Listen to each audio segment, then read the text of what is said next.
G'day, I'm Martyn and this is The Truth of It, and today I'll be talking about the Great Reset. And if you don't know what that is, stick around because it's significant, it's quite big. It's also something that's been the subject of many conspiracy theories and concerns in recent times.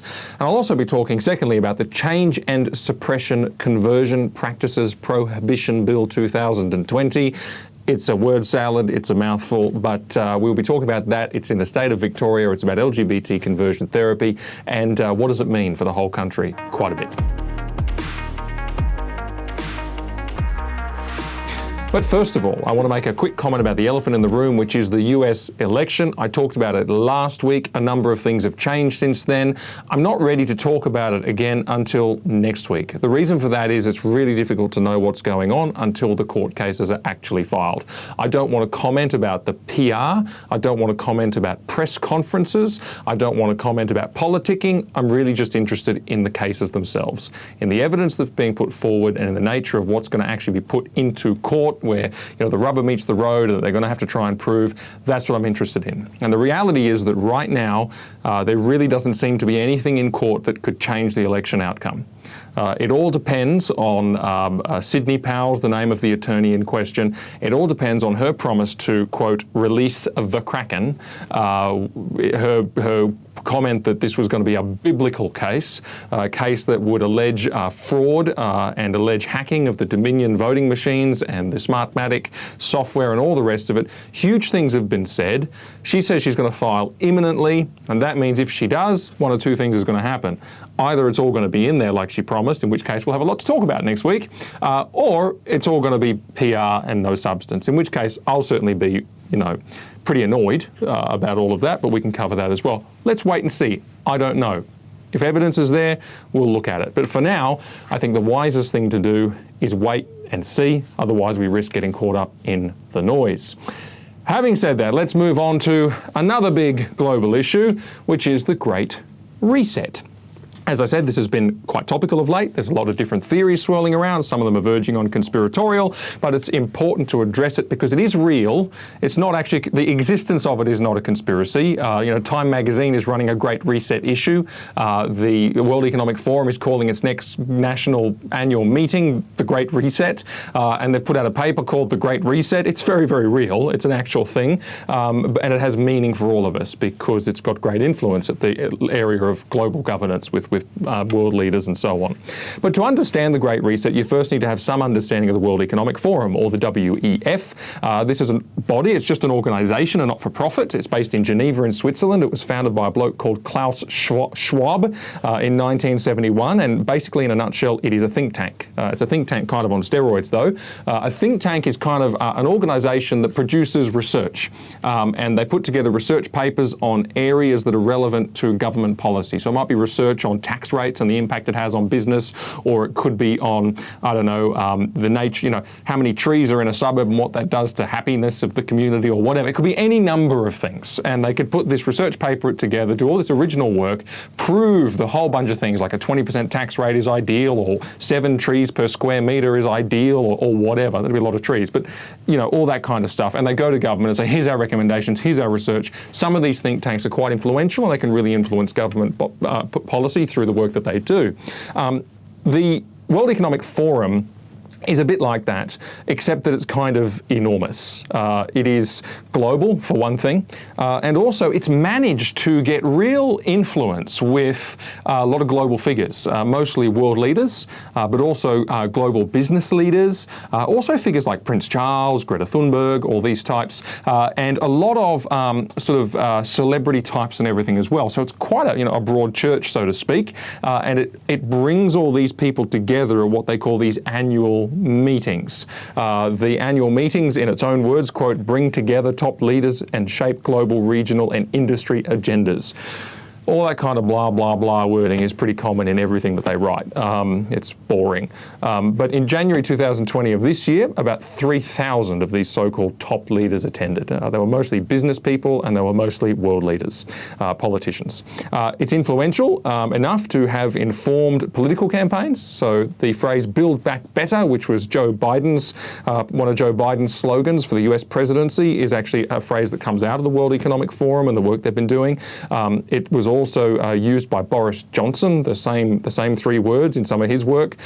Also, you can see the slogan appear on a lot of government department letterheads and communications they put out in research papers, everywhere from Canada to Pakistan, the OECD. Justin Trudeau, Prime Minister of Canada, made public statements using that Great Reset phrase and a few associated phrases. So it's a think tank with lots and lots of high-profile friends and very influential. It influences governments, it influences businesses, and it influences the way all these people think, because they get together and talk about this stuff and go away and do their own thing, and it's all lodged in their head. That brings me to the Great Reset. What exactly is it? Well, it's actually a project of the World Economic Forum. It is the title, as I said, of their next annual meeting in May 2021. It is also produced in a big document. It's full of many words that that are boring reading, and a lot of them are buzzwords and generalised and all the rest of it. It's just frankly excruciating. But some of the buzzwords it includes are things like change and transformation. It's always on about change and transformation. It wants to really change things. It wants to see that change and transformation in every country and every industry. So it's quite radical. And it wants to see that change and transformation shaped and brought on by the recovery from COVID-19 to reimagine economic systems and reimagine capitalism, as we shall see in just a moment. It's full of lots of PC stuff. There's lots of stuff about equality and sustainability, really heavy on climate change, really heavy. And also there's LGBT inclusion and all that stuff as well. Importantly, this is not just a document that is, or even a body, the World Economic Forum, that's all about governments. It's also all about the biggest businesses as well. It brings them into the agenda. And it does that by saying, businesses aren't just about business. Businesses are actually all about, making a better world. And businesses are all about politics. And businesses are all about leaving legacies and changing society. And we've seen that a lot in businesses lately, mostly with them becoming more and more woke and enforcing diversity and inclusion agendas. And you see like Rugby Australia sacking Israel Folau, and you see Qantas with all of their games that they play.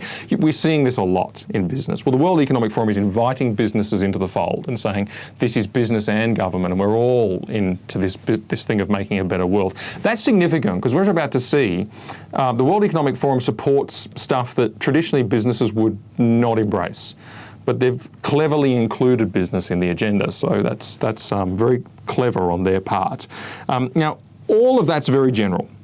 But there are times when people like Mr. Schwab himself, Klaus Schwab, are a lot clearer about their meaning, and they really distill what they want, and you can get a sense of what they really mean with a bit more clarity and a bit fewer words. One example is October the 22nd, Time magazine, an article by Klaus Schwab himself summarising a lot of his work and much of what the Great Reset stands for. And I'm going to just read some quotes and make comment. He says this, for example, he says, "A better economy is possible, but we need to reimagine capitalism to do it." What he really means is pitch out capitalism and put something in its place, but reimagine is a little bit more acceptable and genteel in the diplomatic world. He goes on to say, "The same economic system that created so much prosperity in the golden age of American capitalism in the 1950s and 1960s is now creating inequality and climate change." So in other words, capitalism's no longer any good. It was great, but no longer any good. And he says, "And the same political system, so not economic system, but now political system that enabled our global progress and democracy after World War II now contributes to societal discord and discontent. Each was well-intended, but had unintended negative consequences." So short version, capitalism's bad now, democracy's bad now. Both of them are broken, both of them need resetting, both of them need fixing.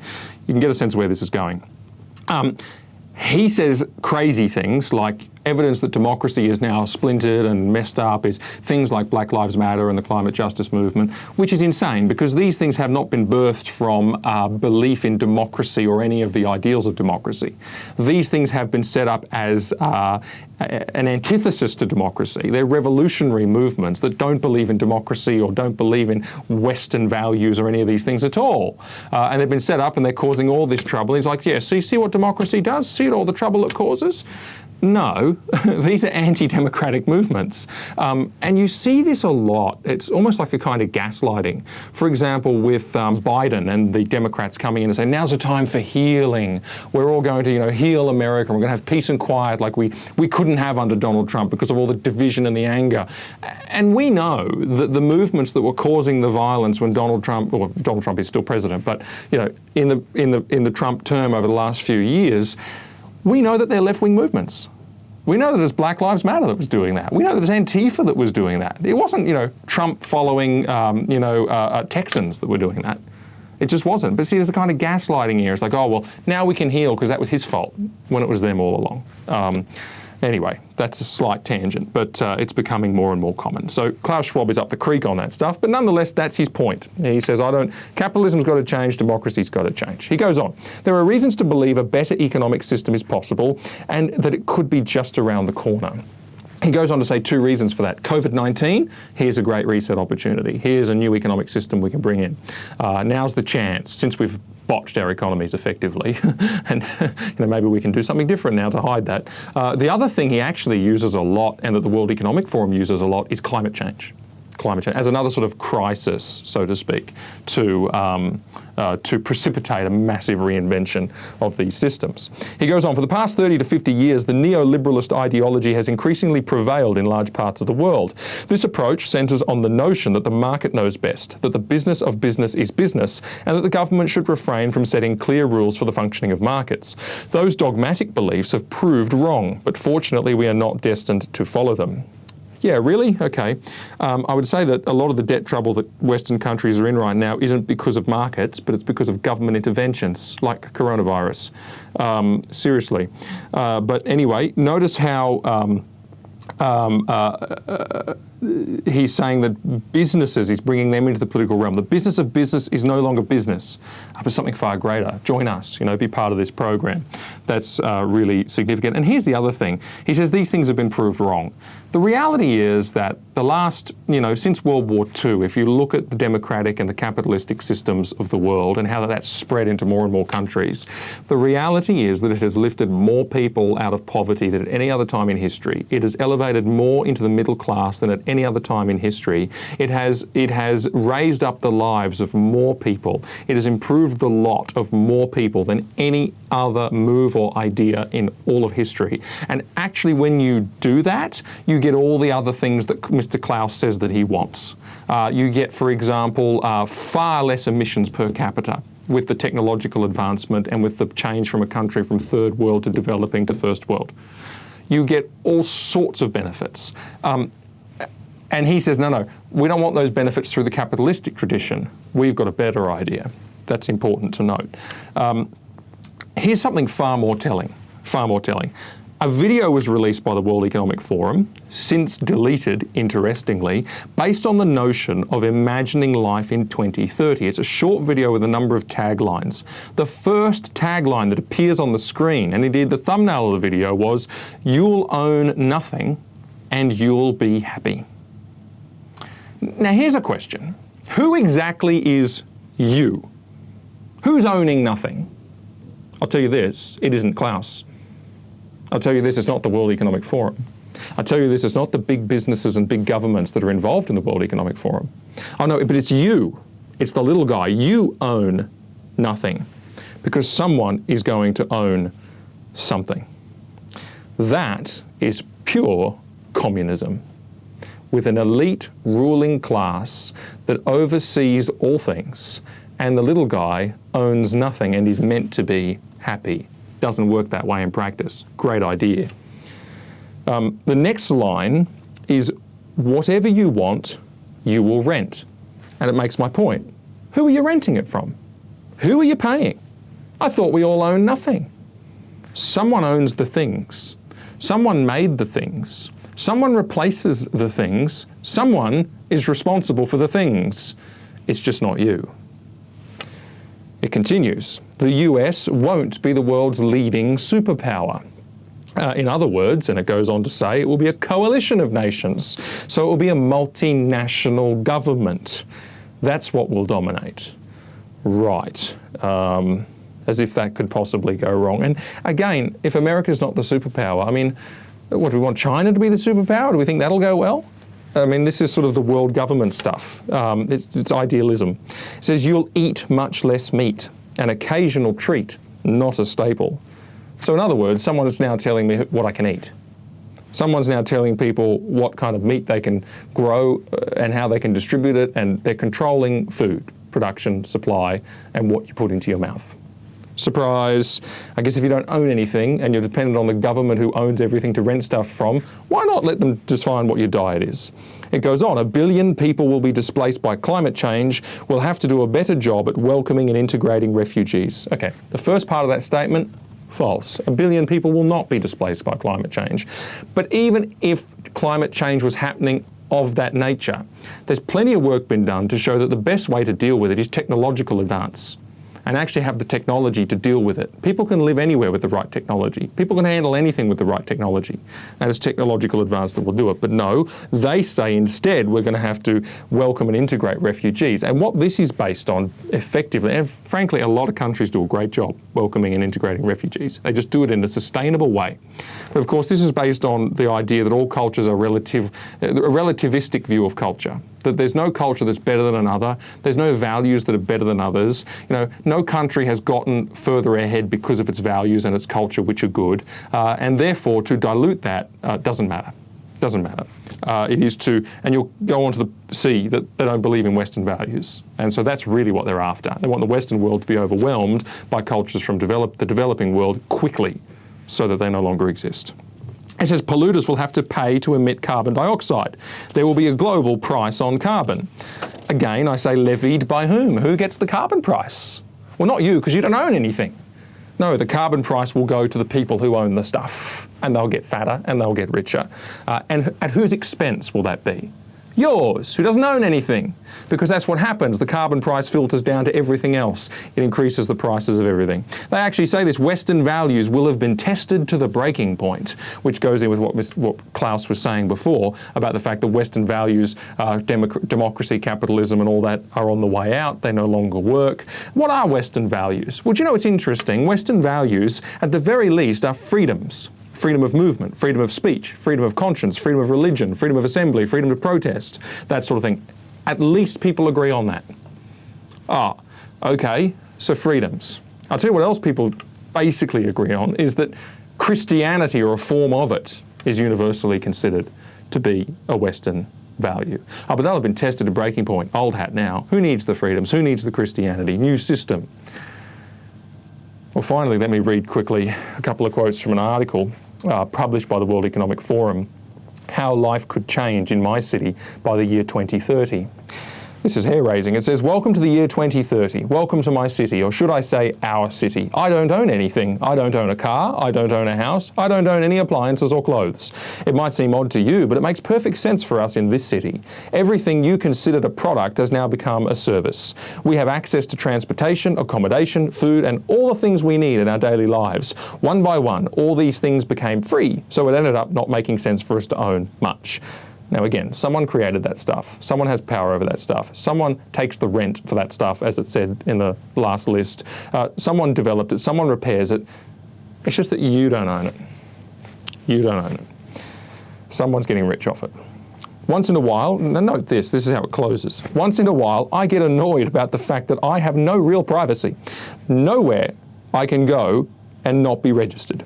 I know that somewhere, everything I do, think, and dream of is recorded. I just hope that nobody will use it against me. I mean, that's just 1984 out in the open. It's not even hidden. So you're going to be tracked. Everything you think, everything you dream of, everywhere you go will be registered. You will be... So I wasn't wrong, was I, when I said, oh, it's just you that won't own it. It's just that you that pays all the money. It's just you that has your life control to the point of whether you can eat your meat or not. It's just you now that is tracked and watched and followed. This is pure communism. Notice, all in all, it's a good life, much better than the path we were on, where it became so clear that we could not continue with the same model of growth. We had all these terrible things happening: lifestyle diseases, climate change, the refugee crisis, environmental degradation, completely congested cities, water pollution, air pollution, social unrest and employment.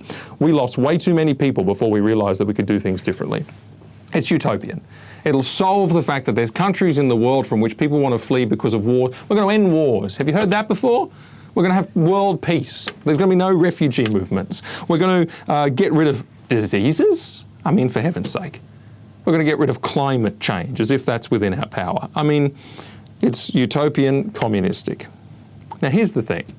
Is this a conspiracy theory? I don't know. I mean, I should say just no. I was going to say I don't think it is, and then I said no, and it sounded like I said I don't know. That's not what I meant. I don't think it is. It's a real idea by a real bloke and a real entity. The problem is that entity happens to be sort of the hobnobbing place of many world leaders and business leaders, and these ideas are going to be rubbing off on them. Now, I hope that our government has the good sense to resist this. I don't have a lot of confidence, because the thing is, there's not many Donald Trumps in the world who are not part of this establishment class who have to pander to their friends in the political world, right? That have to be seen to pay credence to this stuff because their future and their politics and their lives depend on it. Trump was a true outsider, and that's why they didn't like him. We don't have many of those figures. And this shows us how these people at the very top in these global institutions, how they are thinking.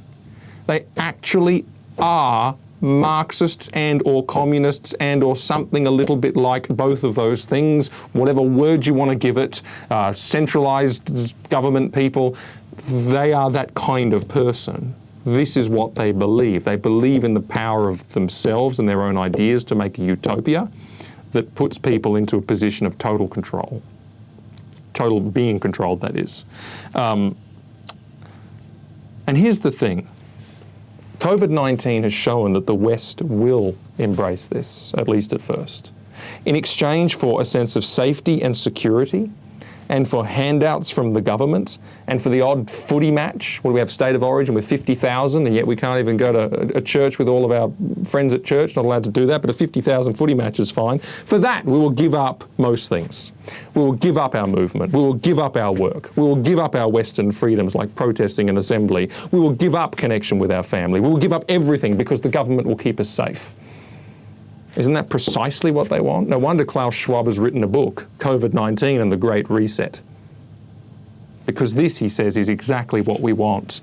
And that was what we did for a disease with a 99.9-something% survival rate for young people and a high 90% survival rate for old people.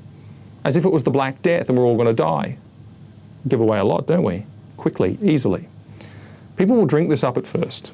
But as the old saying goes, you only vote for communism once. And by the way, COVID-19 was one thing. The next they'll try and engineer into a crisis to get more of this agenda off the ground will be climate change. And it's very clear in the Great Reset documentation that's precisely what they want to do. And that really is, I think, the threat posed by this, is the influence of this group, the World Economic Forum, and the way people are primed to accept it. You know, I was asked very recently at a public forum what I believe is the biggest threat in the next decade or two which we're largely unaware of. That was the question I was asked. It was actually at a forum in Alice Springs. And I thought about it, and I didn't want to give an answer because it sounds crazy. But I said then, communism. And I have thought that for a while, but I haven't really said it, because if you take people too far ahead of where they are, they switch off and don't listen to you. But that is what I believe. It's already happening institutionally, in many changes to legislation. In many changes around crises like COVID-19, the response is communistic. Or maybe there's a more precise word, but communistic is close. It's already happening radically in movements like Black Lives Matter. We're trained Marxists, they said. They're revolutionary. They want to wreck the joint. They're total, this is how they think. Or Extinction Rebellion, or Occupy Wall Street, or Safe Schools, or any number of others. And there'll be more in the future. It's already happening mentally, by capturing the minds of young people in the education system. If you teach them Marxist and communistic concepts in the curriculum for long enough, they will embrace it when it arrives. I know more than one young person who's recently finished Year 12 who proudly announces that they are Marxists. And it was purely, I can tell you, because of their education. And that's here in Australia. But of course, it has to happen, doesn't it, when you remove God? Where else do people go for contentment, for security, for purpose, for everything of that nature? If there is no higher authority than the state, and with starry eyes and with their misplaced hopes, they will start looking to the state to make them happy. It won't last because it'll prove false, but that's where people are starting to look. But there is something more than the state. There is something more than politics. the destiny of all things, ultimate meaning, are found in none other than the living God. Utopia is not on this earth. Utopia is in the next life and the next world. And I am so glad that there's something more than politics. I'm so glad that Trump or Biden or whoever my favourite candidate is winning the presidency is not what my happiness, my security, my joy and all that sort of stuff, that's not what it depends on. Never has, never will. Because there's something far greater than Trump, there's something far greater than Biden, there's something far greater than Scott Morrison and Anthony Albanese for the Australian politicians, there's something greater than the World Economic Forum. The world is losing sight of that fact. People everywhere are losing sight of that fact. Our leaders don't believe that fact. And so statism is what is going to happen unless we recover that fact afresh.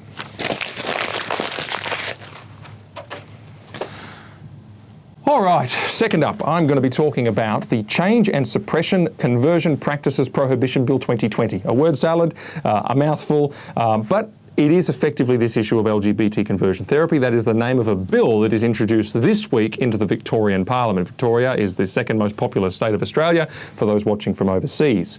Search our YouTube channel for my conversion therapy commentary from the past, particularly one from last season.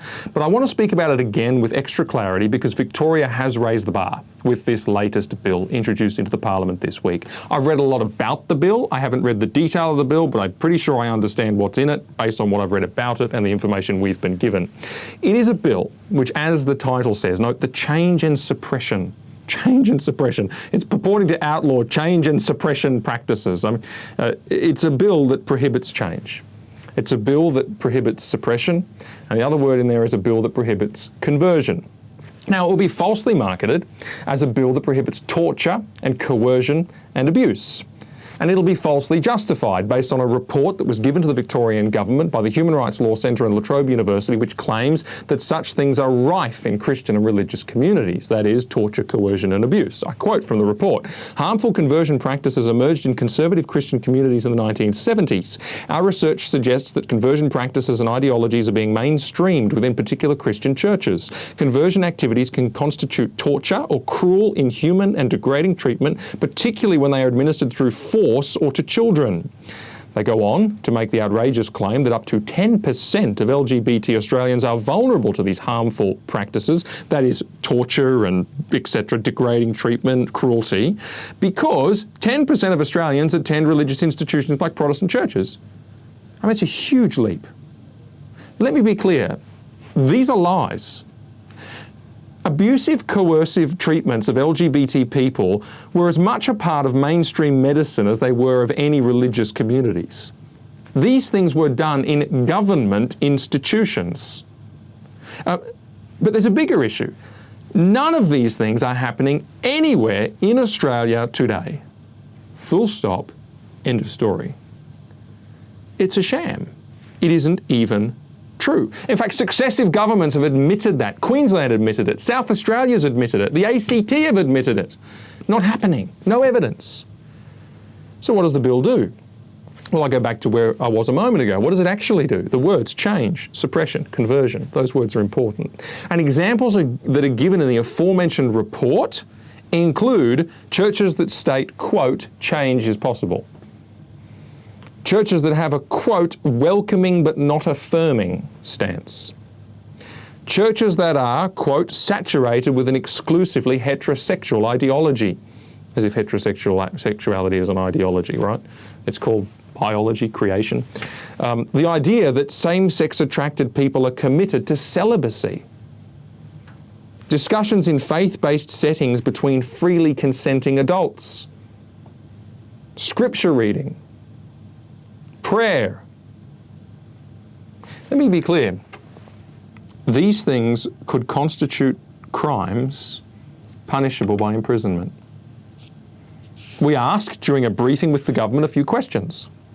We asked whether a parent with a gender dysphoric child would be engaging in criminality for encouraging their child to embrace their biological sex. They couldn't give us an answer.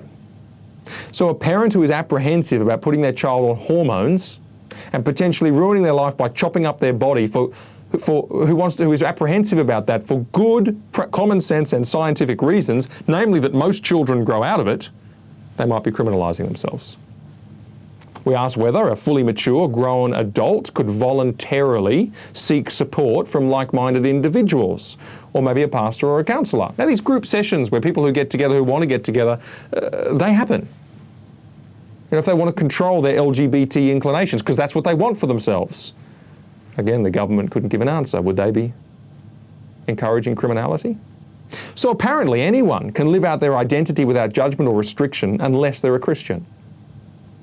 Right? If you want to live as a Christian first, you can't. You can't seek the help that would allow that, because that would be encouraging criminals. That's not to mention medical practitioners who don't want to rush to affirmation but want to check for underlying causes. That's not to mention pastors who just preach the Bible. There's a number of other scenarios I could come up with, all concerning. I mean, the question that arises to me is, who does the Victorian government even think that they are? They've never met these parents. They've never met their children. They've never met the LGBT Christian who wants to live as a Christian first. They know nothing about them. And yet they decree on threat of prison what is best for that person, regardless of who that person is or what that person wants. This is just about outlawing change. It's about outlawing suppression, or indeed even seeking self-control. It's insane. Or it's actually evil. Here is a statement released this week by the Victorian Premier. He says this is Daniel Andrews. Cruel and bigoted practices that seek to change or suppress a person's sexual orientation or gender identity will soon be stamped out across Victoria thanks to new laws introduced to Parliament today. Well, firstly, cruel and bigoted practices were ended a long time ago. And it wasn't thanks to Daniel Andrews. This is just rhetoric to hide what's actually within the bill. He goes on, the bill denounces such practices as deceptive and harmful, reinforces that ideology behind these practices is flawed and wrong. Now, if you define these practices as everything that the bill covers, and then you say, well, what's the ideology behind these things that I've just been talking about the parents and the counselling and the pastors and all this kind of stuff? What's the ideology? It's called Christianity. That's the ideology. It's called the Bible. It's called parents' rights to raise their kids according to their moral and religious values. That's the ideology that's flawed and wrong, according to Mr. Andrews. He goes on, responses to reports will be survivor-led and trauma-informed, focusing on community education and facilitation. This will ensure that any response meets the needs and wishes of the affected person. Do you know, I've read, and I don't want to have a go at anybody, except this is a fact. I've read the 15 survivor testimonies in the report that I mentioned before. And the individuals here, whilst they say what they went through hurt them, they did not survive coercion or abuse. They're not survivors of torture. They're survivors of having once gone to church and very much disliking the doctrine, or having once gone to a voluntary consenting support group and having thought better of it afterwards, or having disagreed with their parents over their sexuality and having later been upset by it or been upset by it at the time. Those are the sorts of things that they are survivors of. And that's the extent of it. Let's not overstate this and say that this is all about torture. It isn't. And I'm sorry that they felt that these ideas were hurtful and harmful to them. But here's the thing. You don't have to go to church. You don't have to go to these groups. Some people like it. Some people want it. You don't have to, and you left. And that's how it should work. It's called a free world. Not to mention, there are huge numbers of people in Christian churches who used to identify as LGBT but no longer do. And there are increasing numbers of people who used to identify as transgender and no longer do. And it's been Christians that have... I know a guy here in Australia who was a trans woman for a number of years and then detransitioned, and he was dropped like a hot potato by the trans community for doing that. And it was Christians who picked up the pieces. And he joined a church, and he's a great fella. And he now sees that what he did, he disagrees with what he did. He disagrees with the life that he lived, and he wants to, and he couldn't be happier about living the life that he's living now as a Christian. These people are real. There's heaps of them. They couldn't be happier about it. And they're erased by this bill. The life they want to live, it will be illegal for people to seek that life if this bill passes. I repeat, who does the Victorian government think they are to live these people's lives for them?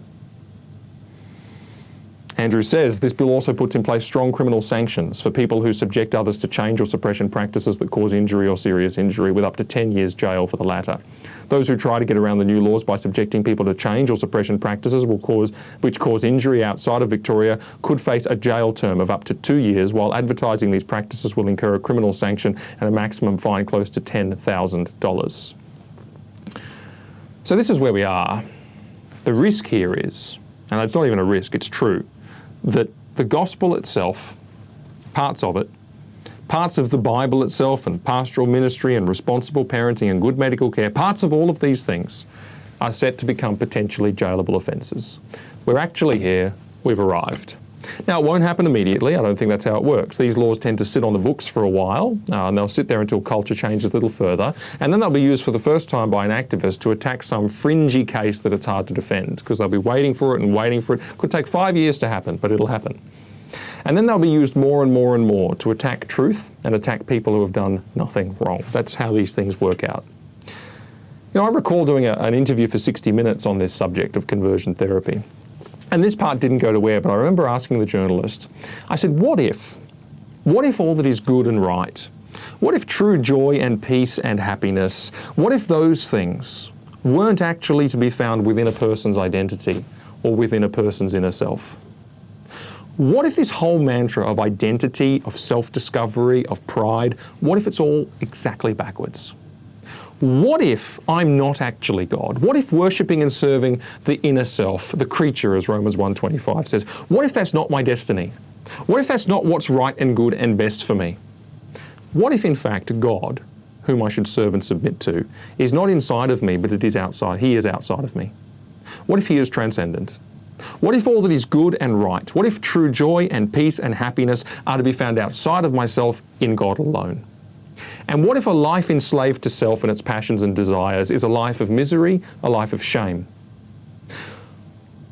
One that you have to compensate for, frankly, by shouting about pride, waving rainbow flags at people and suing them for saying things you don't like. What if, actually, the converse of that is a life that's liberated from self? A life that's alive to God, reconciled to God, and submitted to His will and purpose. And what if that was true freedom? What if that brought peace to the heart? What if that was actually joy? As Paul says, rejoice in the Lord always. Again, I say rejoice. What if, as Jesus says, you know, it is for freedom that Christ has set us free. The truth will set you free. You know, it's not what if, it's actually true. We are those who are made to worship and serve the Creator, not the creature, to use the language as Romans 1:25. The answer is not in self-worship, but it is in being reconciled instead to God through the cross of Jesus Christ and worshipping and living for Him. And I know that many, I really do know this actually, it's some of the more difficult times in my life have been spent reading documents to this effect. I know that many an LGBT person suffers a lot of mental anguish. I know that the mental health outcomes are bad and make really tough reading. I know that suicide rates are high. I've read papers on the subject, I've heard many testimonials, and it's a hard read. Because every time I do it, I read stories from people who are oppressed in themselves and very unhappy. Now, I've been told that by gay activists. It's not just my words. I've read that in the reports authored by people like the Human Rights Commission. I'm here to tell you this, banning conversion therapies won't solve any of that. It won't. Jesus will solve that. He stood up to speak his first sermon in Luke's Gospel, and he said that he had come to set free those who are oppressed. And he did that by taking our sin on himself, which is the thing that oppresses us, our slavery to ourselves and the passions and desires of the self. And he nailed that to his own cross. He suffered under the judgment of it. And hear his words in Matthew chapter 11. He says, "Come unto me, all you who are weary and burdened, and I will give you rest. Take my yoke upon you." In other words, submit to me, not self, but me. Learn from me, for I am gentle and humble in heart, and you will find rest for your souls. For my yoke is easy, and my burden is light. Now that's the truth.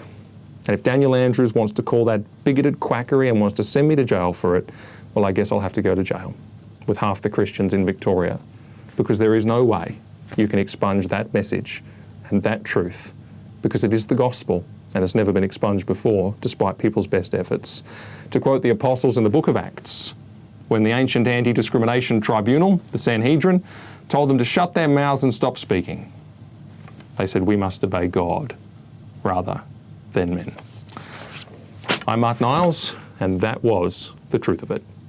Hey, one more thing. You know, I've been looking at the metrics and I figured out something. You guys are watching the videos and not subscribing. So please help us out a great deal by hitting the like button and then hitting subscribe, hitting the bell as well so you get the notifications.